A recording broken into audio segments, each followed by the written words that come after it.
ایک یمنی دوست کہتا ہے کہ ان کے ایک شہر میں ایک یہودی بزرگ رہتا تھا جسے سب لوگ یحییٰ چچا کے نام سے جانتے تھے۔ ایک دفعہ یحییٰ چچا نے جمعہ کے دن اپنے شہر سے دور ایک دوسرے شہر ہفتے والے دن کی عبادات کی تقریبات میں شرکت کے لیے جانا تھا۔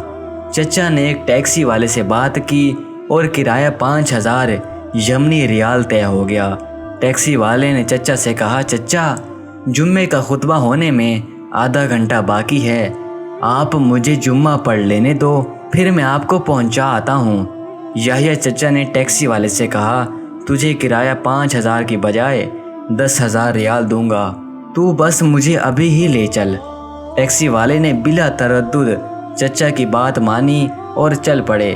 راستے میں گپ شپ کے دوران ٹیکسی والے نے چچا سے کہا، چچا آپ کی چل چلاؤ کی عمر ہے، آپ کا وقت قریب ہے، آپ اسلام قبول کیوں نہیں کرتے؟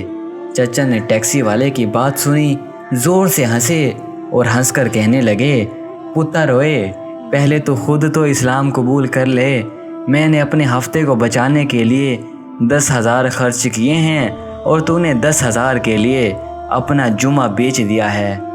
یہی حال آج کے مسلمانوں کا ہے۔